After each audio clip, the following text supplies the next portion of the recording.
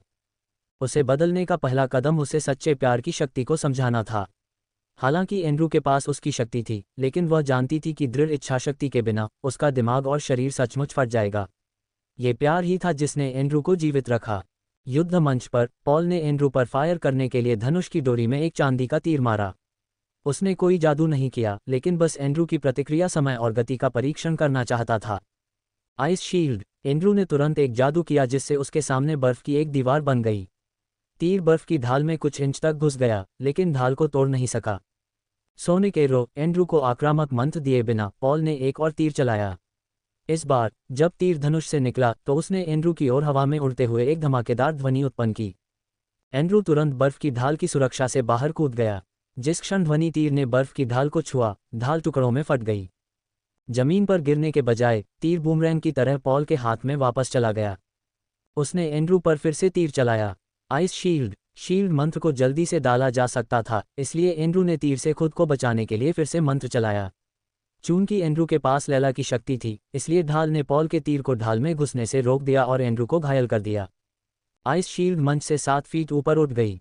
तीर द्वारा शील्ड को नष्ट करने से पहले के पल का उपयोग करते हुए एंड्रू ने शील्ड पर एक रून रखा। फिर वह शील्ड के कवर से दूर भाग गया। रून से अनजान पॉल ने फिर से तीर चलाया। तीर हवा में गोली की तरह घुस गया। जब तीर की नोक ने आइस शील्ड को छुआ तो आइस शील्ड फटी नहीं, लेकिन तीर वापस उछल गया। पॉल को उम्मीद नहीं थी कि तीर वापस उछल जाएगा, लेकिन इससे पहले कि वह प्रतिक्रिया कर पाता, तीर हवा में फट गया, जिससे पॉल को झटका लगा।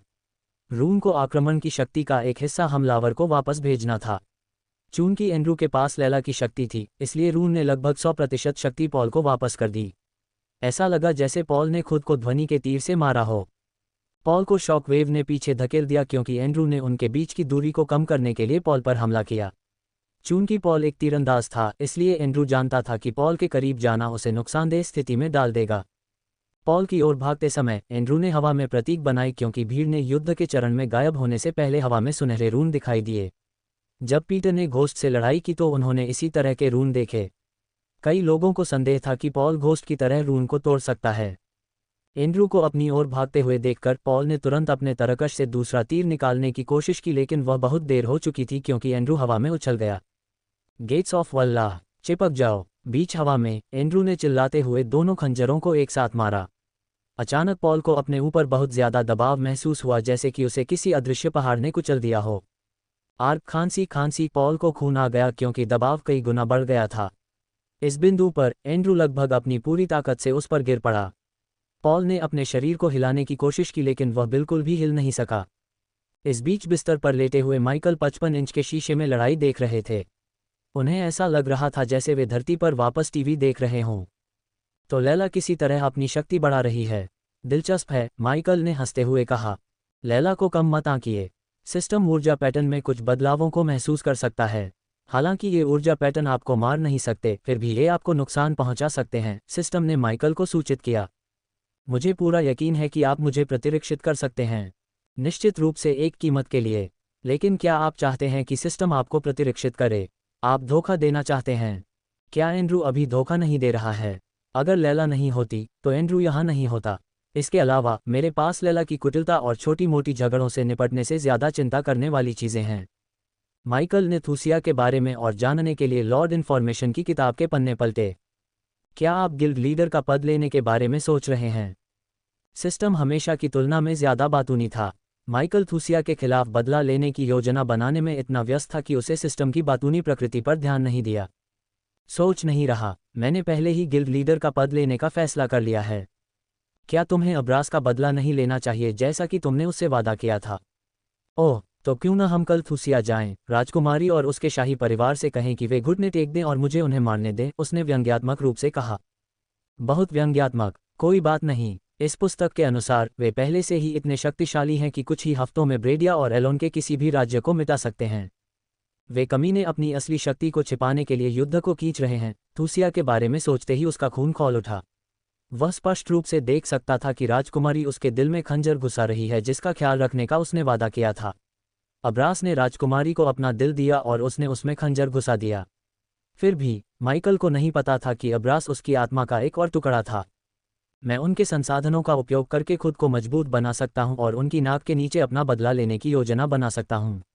अपने दोस्तों को करीब रखो, अपने दुश्मनों को और भी करीब रखो। सिस्टम केल्विन तुम्हें नहीं पहचान पाया लेकिन राजकुमारी पहचान लेगी। और अब तुम अपना चेहरा नहीं बदल सकते क्योंकि केल्विन ने तुम्हारा असली चेहरा देख लिया था। अब्रास हमेशा लंबे बालों के साथ साफ सुथरा रहता था। जब मुझे राजकुमारी से मिलना होता है तो मैं लंबी वाइकिंग दाढ़ी और छोटे बालों के साथ जा सकता हूँ। जहाँ तक उनका सवाल है, उन्होंने अब्रास को मार डाला। वे उसे फिर से देखने की उम्मीद नहीं करेंगे। बात करते समय उसने आईने में देखा कि पॉल और एंड्रू अभी भी लड़ रहे हैं। पॉल एंड्रू से भी बदतर हालत में लग रहा था। पॉल की आस्तीन फटी हुई थी क्योंकि उसके मुंह और नाक से खून निकल रहा था।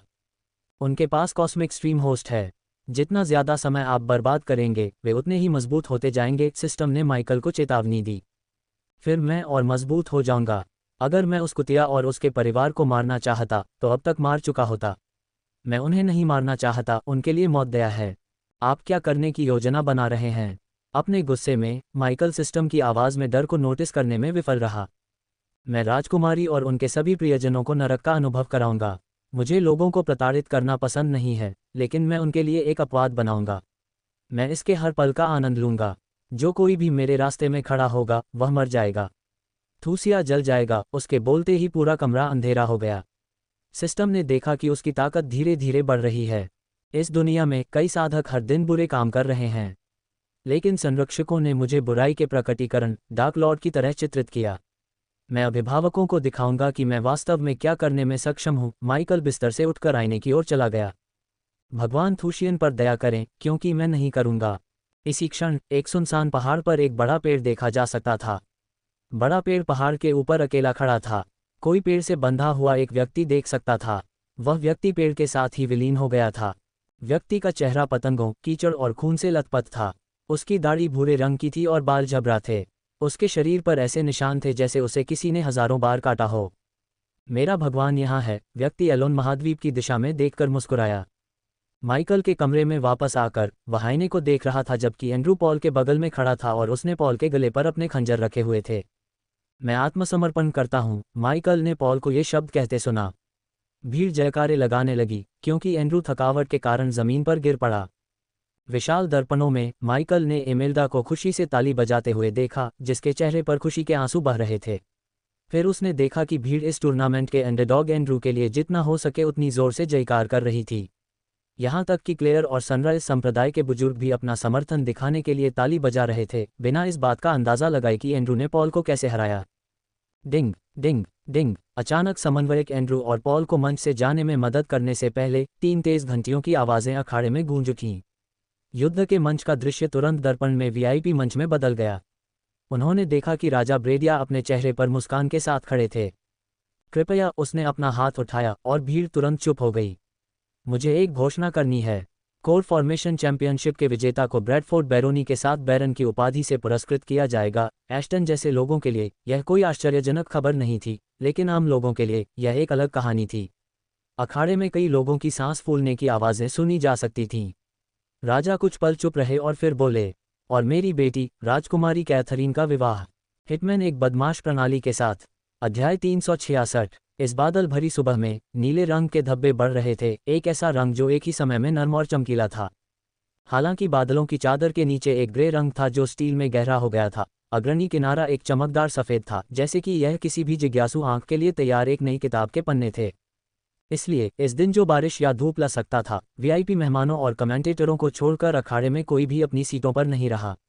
उनकी आंखें युद्ध के मंच पर चिपकी हुई थीं। युद्ध के मंच के केंद्र में 2 आकृतियां फर्श पर लेटी हुई थीं। एक सिर से पैर तक पूरी तरह से खून में नहाया हुआ था।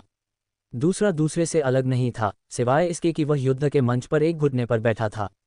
कोई भी बता सकता था कि वह किसी भी क्षण नीचे गिरने वाला था। जमीन पर लेटी हुई आकृति ड्यूकन थी, जो एक दुष्ट साधक था, जबकि दूसरा एंड्रू था। ये सेमीफाइनल की पहली लड़ाई थी जो फाइनलिस्ट का फैसला करेगी। जब एंड्रू जागने के लिए अपनी पूरी ताकत से लड़ रहा था, तो समन्वयक ड्यूकन की जांच करने के लिए जमीन पर उतरे। नॉकआउट। समन्वयक की आवाज़ पूरे क्षेत्र में गूंज उठी, क्योंकि भीड़ ने एंड्रू के लिए जयकारे लगाए। एंड्रू ने फाइनल में प्रवेश कर लिया है। उसने सबसे कम खेती के स्तर के साथ फाइनल में पहुंचकर इतिहास रच दिया है। उस बच्चे ने वाकई बहुत संघर्ष किया। मैं वास्तव में प्रभावित हूँ। इशिहारा और जेम्स की टिप्पणियों के बाद डेरियस ने भी एंड्रू की प्रशंसा की। पूरा क्षेत्र एंड्रू का नाम चिल्ला रहा था, क्योंकि आतिशबाजी ने अपने धमाकेदार विस्फोटों के साथ आकाश को सजाया था। राजकुमारी कैथरीन ने जल्दी से अपनी आंखों से बहते हुए आंसू पोंछे, इससे पहले कि कोई उसकी नम आंखों को देख पाता।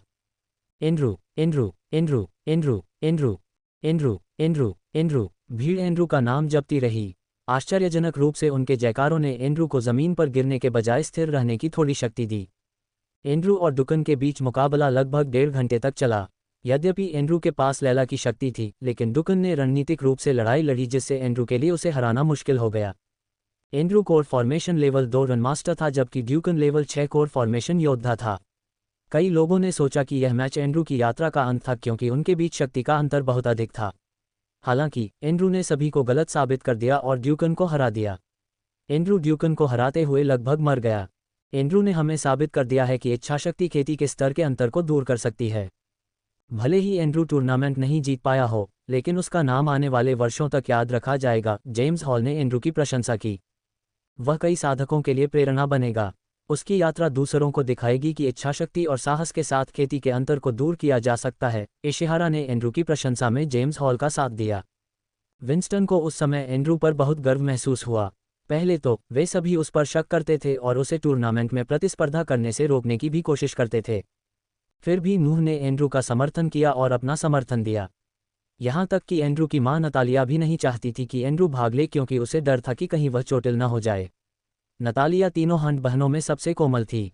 टूर्नामेंट में भाग लेने के लिए एंड्रू के कारणों के बावजूद नतालिया ने उसे रोकने की कोशिश की, क्योंकि वह अपने बेटे को खोने के बारे में सोच भी नहीं सकती थी। उन्हें अस्पताल तक पहुंचने में मदद करें। समन्वयकों ने एंड्रू और डुकन को उठाया और अस्पताल की ओर उड़ गए। आखिरकार नौकरानियों की एक टीम ने युद्ध के मंच से खून साफ किया, जिसके बाद भीड़ फिर से उत्साहित हो गई। चून की अगली लड़ाई फाइनलिस्ट का फैसला करेगी, जो एंड्रू से लड़ने जा रही है, इसलिए भीड़ अपनी सीटों के किनारे पर थी। इसके अलावा वे घोस्ट को देखने के लिए उत्साहित थे। यह उस लड़ाई का समय है जिसका हम देवियों और सज्जनों को इंतजार था, इशिहारा ने घोषणा की। और चिंता मत करो लोगों, अगर बारिश होती है तो लड़ाई नहीं रुकेगी। डेरियस की आवाज़ सुनकर कई लोगों ने राहत की सांस ली। आसमान काले बादलों से भर गया था और हर कोई दूर से गड़गड़ाहट सुन सकता था। भारी बारिश स्पष्ट थी, लेकिन कोई नहीं चाहता था कि बारिश लड़ाई को बाधित करे। प्रतिभागी रेगन और प्रतिभागी सनराइज संप्रदाय के भूत कृपया मंच पर आएं। जिस क्षण इशिहारा ने भूत का नाम लिया, अखाड़े में एक बार फिर जोरदार जयकारे गूंज उठे। लगभग 2/3 अखाड़े में लोग उछल कूद कर रहे थे, हम भूत से प्यार करते हैं लिखे हुए साइन बोर्ड दिखा रहे थे, काले झंडे लहरा रहे थे और साथ ही सनराइज संप्रदाय के झंडे भी लहरा रहे थे और जितना हो सके उतनी जोर से भूत का नाम चिल्ला रहे थे। यहाँ तक कि मॉर्निंग स्टार के शिष्य जैसे घोस्ट से नफरत करने वाले लोग भी घोस्ट को मिले समर्थन और जयकारों से ईर्ष्या करने लगे। जब प्रशंसक जयकारे लगा रहे थे, रेगन एक तेज छलांग के साथ युद्ध के मंच पर उतरा। रेगन एक लंबा आदमी था, 6 फीट 2 इंचेस लंबा। इस कांस्य चमड़ी वाले आदमी के बारे में वास्तव में कठोर भावना थी। एक विशेष रूप से उल्लेखनीय विशेषता उसकी मांसल बनावट थी। उसके कूल्हे तक लंबे, चमकदार, हल्के भूरे बाल, वर्तमान में आसमानी नीले रंग के शेड्स के साथ सिरों पर रंगे हुए एक गड़बड़ फ्रिंज है। उसकी एक अनूठी शैली, पूरी तरह से छंटनी की हुई दाढ़ी है। भूरी आंखों वाले उसके चौकोर चेहरे ने अपने प्रतिद्वंद्वी घोस्ट के लिए जयकारे को देखते हुए कोई भावना नहीं दिखाई। घोस्ट का इंतजार करते हुए रेगन ने अपनी कलाई को हिलाया क्योंकि उसके हाथ में 7 फीट का युद्ध हथौड़ा दिखाई दिया। अन्य प्रतिभागियों के विपरीत रेगन ने खुद को बचाने के लिए कोई कवच नहीं पहना था। उसने केवल ग्रे फर और लंबे सांप की खाल के जूते से सजी चमड़े की पैंट पहनी थी। लैला अन्य आम लोगों के साथ रेगन को देख रही थी। वह अपने दिल और दिमाग से लड़ाई कर रही थी। अपने गुरु से बात करने और विश्वासघाती महासागर के अंदर जो कुछ हुआ उस पर विचार करने के बाद वह समझ गई कि घोस्ट को पूरी तरह से दोषी ठहराया जाना चाहिए। वह जानती थी कि यह उसका आवेग था जिसके कारण पहली ऊर्जाएं उनके शरीर पर कब्जा कर लेती थीं, जिसके कारण आत्मा चलती थी। उसके पास कोई विकल्प नहीं था, उसका मन उसे यही बता रहा था, लेकिन उसका दिल गुस्से में जल रहा था। उसने उसकी पवित्रता छीन ली, उसका दिल इसे स्वीकार नहीं कर सका। उसे उसकी परवाह करने वाले सभी लोगों को नष्ट करने की धमकी देने के बाद उसे खुद से घृणा होने लगी। वह जानती थी कि उसने एक प्रथम श्रेणी के पाखंडी की तरह काम किया है। वह उसे कैसे बुरा कह सकती है जब उसने खुद निर्दोषों को मारने की धमकी दी थी। ये तथ्य कि वह उसे बिल्कुल भी चोट नहीं पहुंचा सकती थी उसे कमज़ोर और असहाय महसूस कराता था। उसे कमज़ोर होने का एहसास नापसंद था। उसके सामने वह बिल्कुल वैसी ही थी। शुरू में जब वह टूर्नामेंट में आई थी तो वह घोस्ट को कुछ महत्वपूर्ण बात बताना चाहती थी जो उन दोनों की जिंदगी हमेशा के लिए बदल सकती थी। हालांकि घोस्ट की क्रूरता, निर्दयता और खून के प्यासे स्वभाव को देखने के बाद उसने अन्यथा फैसला किया। भूत भूत भूत भूत भूत भूत। जैसे ही वह सोच रही थी कि जयकारे और तेज नहीं हो सकते, अखाड़े में और जोर से आवाज गूंज उठी। विशाल दर्पण में घोस्ट की आकृति ने उसके विचारों की श्रृंखला को रोक दिया। अजीब तरह से घोस्ट ने उसे नूह की याद दिला दी। केवल घोस्ट में ही नूह जैसी गर्मजोशी और दयालुता नहीं थी। माइकल नाइटमेयर को आंख मारने के बाद धीरे धीरे युद्ध के मंच पर उतरा, जो क्लेयर की गोद में बैठकर युद्ध का आनंद ले रहा था। वह एक राजसी डरावना ड्रैगन था, लेकिन जब वह क्लेयर के साथ होता तो वह एक पिल्ला बन जाता। क्योंकि रेगन एक दुष्ट साधक था, बहुत कम लोगों को छोड़कर कोई भी उसके बारे में पहले से नहीं जानता था या नहीं सुना था। इस तथ्य के साथ कि रेगन हमेशा उन विरोधियों के साथ समाप्त होता था जो उससे कमज़ोर थे, उसके लिए कोई समर्थन नहीं जुटा पाए। रेगन के बॉडी बिल्डर जैसी काया के बावजूद माइकल जरा भी चिंतित नहीं था। आखिरकार रेगन सिर्फ एक कोर फॉर्मेशन लेवल 6 योद्धा था। अपनी दोनों तलवारें खोलने के बजाय माइकल ने अपने हाथ पीछे रखे और मुस्कुराते हुए रेगन की ओर देखा। दुष्ट साधकों के बारे में ज्यादातर लोगों की राय के बावजूद मैं आप लोगों का सम्मान करता हूं। सनराइज संप्रदाय में शामिल होने से पहले मैं भी आप लोगों में से एक था। माइकल की आवाज़ को रूनों द्वारा बढ़ाया गया ताकि हर कोई उसकी आवाज़ को जोर से और साफ सुन सके। आप अपने रास्ते में आने वाली हर लड़ाई लड़कर इतने लंबे समय तक जीवित नहीं रह पाए। आपका जीवन आपके द्वारा चुनी गई हर लड़ाई पर निर्भर करता है, इसलिए ऐसी लड़ाई न चुनें जिसे आप जीत न सकें। भीड़ मूर्ख नहीं थी जो माइकल के शब्दों के पीछे के अर्थ को नहीं समझ पाए। वह रेगन को पीछे हटने के लिए कह रहा था, उसके शब्द धमकी और सलाह की सीमा पर थे। कई रईसों को उम्मीद थी कि रेगन जैसे कठोर व्यक्ति इन शब्दों को बोलने के लिए घोस्ट पर गुस्सा करेंगे। हालांकि रेगन ने बस आह भरी क्योंकि उसके हाथ में युद्ध का हथौड़ा वापस उसके स्पेस रिंग में गायब हो गया। तुम सही हो, हम बदमाशों को पता होना चाहिए कि कब पीछे हटना है, रेगन ने आह भरते हुए कहा। यह एक ऐसी लड़ाई है जिसे मैं नहीं जीत सकता, माइकल ने मुस्कुराते हुए सिर हिलाया। मुझे उम्मीद है कि तुम मुझे याद रखोगे भूत। जो कोई मेरा दुश्मन नहीं है वह मेरा दोस्त है। माइकल के शब्दों ने रेगन के चेहरे पर एक हल्की मुस्कान ला दी। धीरे धीरे हवा में ऊपर चढ़ने से पहले उसने कुछ देर तक अखाड़े के चारों ओर देखा।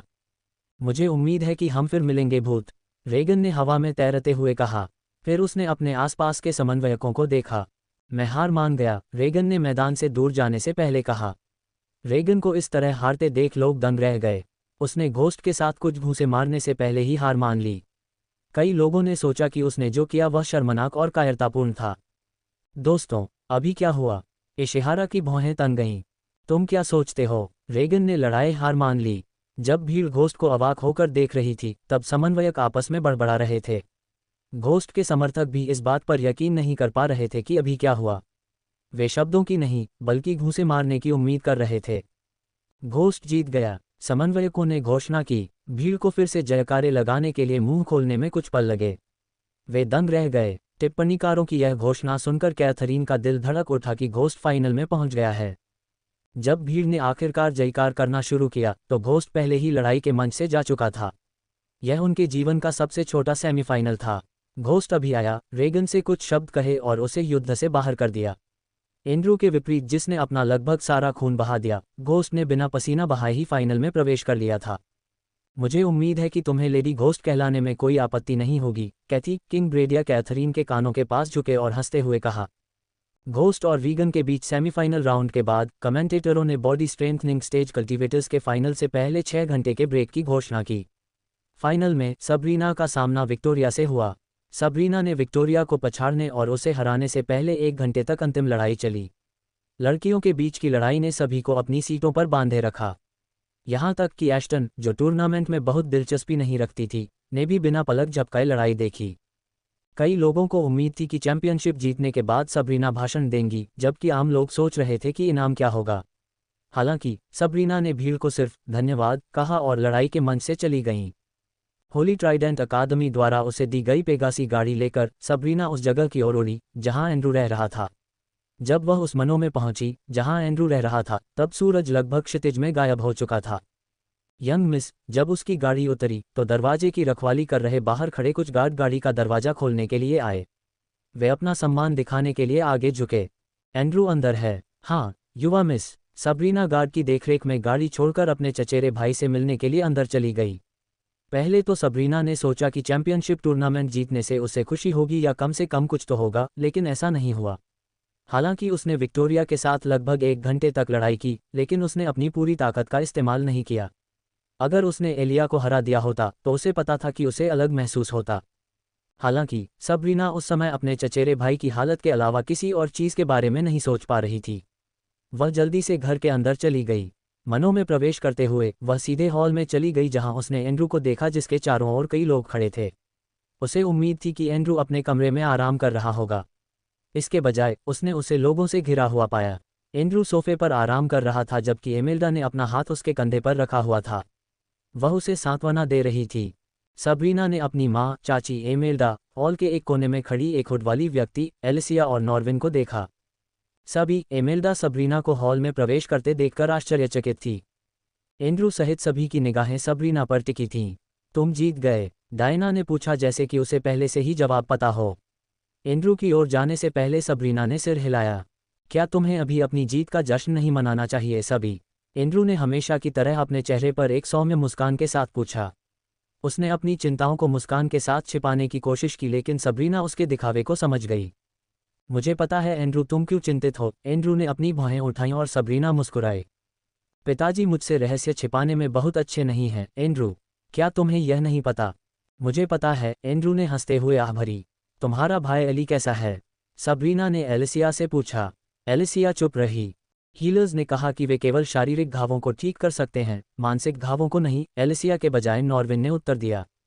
सबरीना ने आह भरी। घोस्ट ने उसके साथ जो किया वह क्रूर और निर्दयी था। हालांकि सबरीना ये भी जानती थी कि पीटर ने खुद ही यह सब किया है। किसी ने पीटर को घोस्ट और अन्य विलक्षण व्यक्तियों पर घात लगाने के लिए एक सतर्क व्यक्ति की पोशाक पहनने के लिए नहीं कहा, ताकि यह साबित हो सके कि वह उनसे बेहतर है। समय सब कुछ ठीक कर देगा, एमेल्डा ने कहा। एलिसिया ने सिर हिलाया, लेकिन वह जानती थी कि पीटर के मानसिक घाव कभी नहीं भरेंगे जब तक कि वह घोस्ट को हरा न दे और उसे अपमानित न कर दे, जैसा कि घोस्ट ने उसके साथ किया था। एंड्रू, मैं तुमसे फिर पूछ रही हूँ, क्या तुम सच में ऐसा करना चाहते हो? डायना ने एंड्रू से पूछा। क्या कोई और तरीका है जिससे हम कैथरीन के पिता को मना सकें? डायना के बाद एमेल्डा ने एक सवाल पूछा। क्या कैथरीन अपने पिता को बता सकती है कि वह तुमसे प्यार करती है? सबरीना ने पूछा। एंड्रू सवालों से घिरता जा रहा था जब तक एलिसिया ने अपना मुंह नहीं खोला। हर कोई ऐसा क्यों कह रहा है जैसे वह हारने वाला है?